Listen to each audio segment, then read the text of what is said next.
everyone, it's Nina Trapani here with you today, and it's an exciting day because this is the reveal of our very first Simon Says Stamp STAMPtember 2021 collaboration set, and it is with Pinkfresh Studios.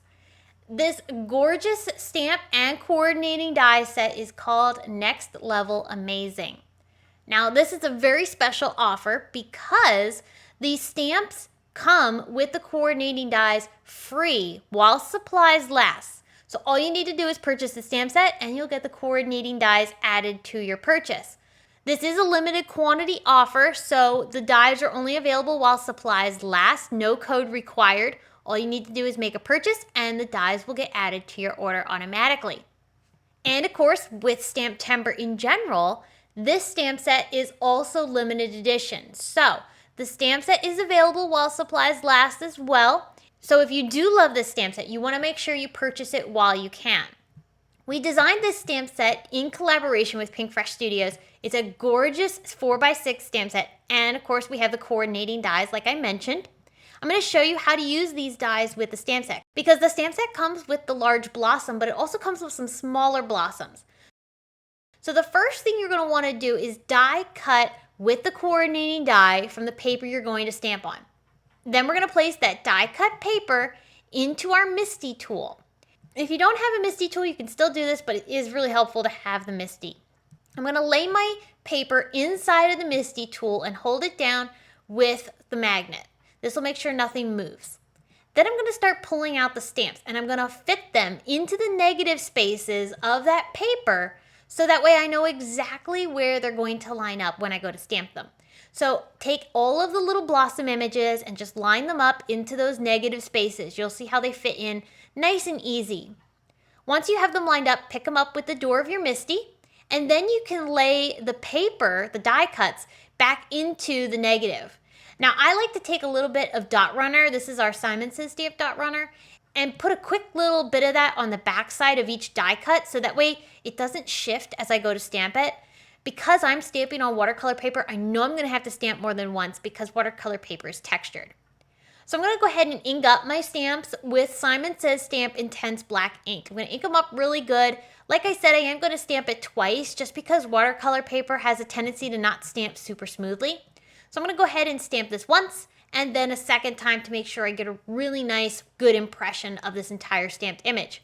And you'll notice that because we lined up those stamps into the negative pieces of the paper, they stamp perfectly on top of the actual die cut shapes.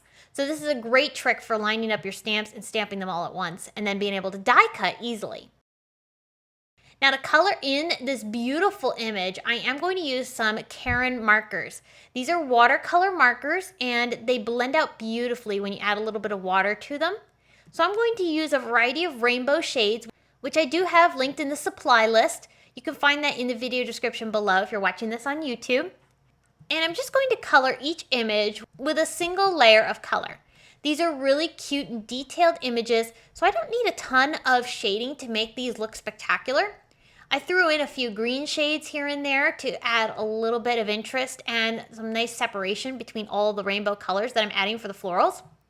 And I'm going to be coloring not just the big bloom, but I'll also color all the small blossoms as well. There are 4 of those little blossoms that look really pretty when you pair them up with this larger blossom. The smaller blooms act almost as if they're coming off of the larger sprig of flowers, like they're blowing in the wind. It's really pretty set. So once I have all my images colored with my watercolor markers, I'm going to pull out this HEXAGON background stamp, which is brand new from our Simon Says Stamp STAMPtember exclusive release. Now this stamp set is not a collaboration stamp. This is available at all times at our Simon Says Stamp store. It's a great versatile background for many different cards.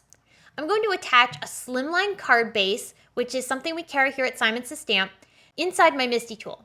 And I'm going to ink up my stamp with the Simon Says Stamp new CELERY ink. But I'm only inking up the center portion of the stamp because I want to create a bar across my card here. I don't want the top and bottom inked, I just want the center. And that's going to create a really nice pattern in the middle of my card, which will frame up the beautiful flowers. So I stamped that a couple times to get a nice impression. And then I'm going to pull out that same ink, my Pawsitively Everything tool, and a Simon Says Stamp blending brush.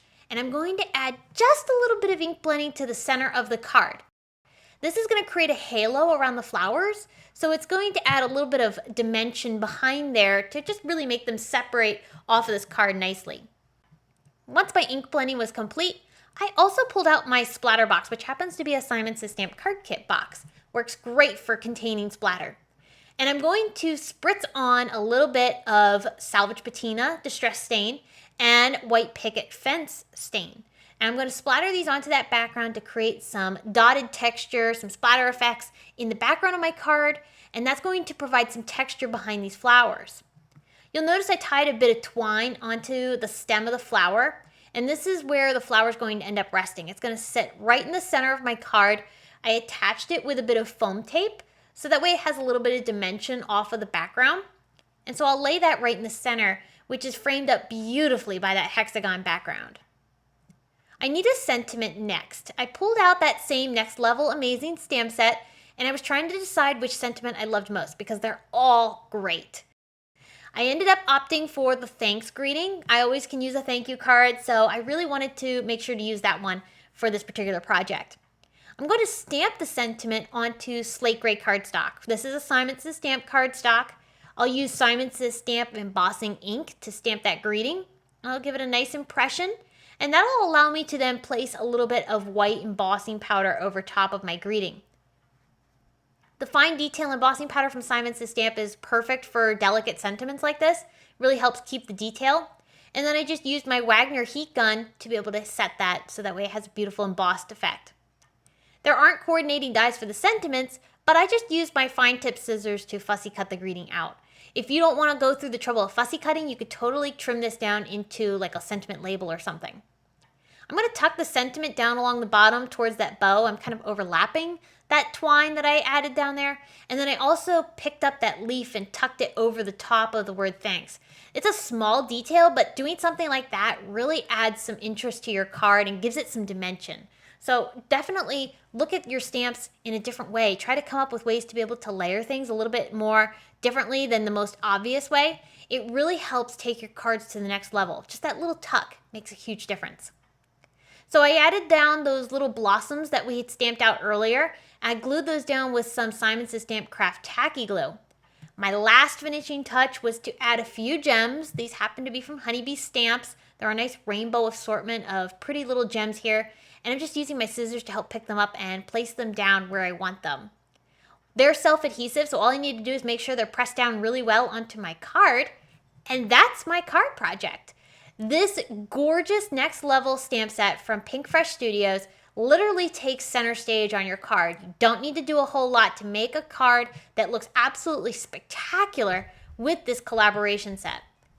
Don't forget, the Pinkfresh Studios collaboration stamp set Next Level Amazing is only available while supplies last. Also, don't forget that you can get the coordinating dies for a limited time only. No code required. All you have to do is purchase the stamp set.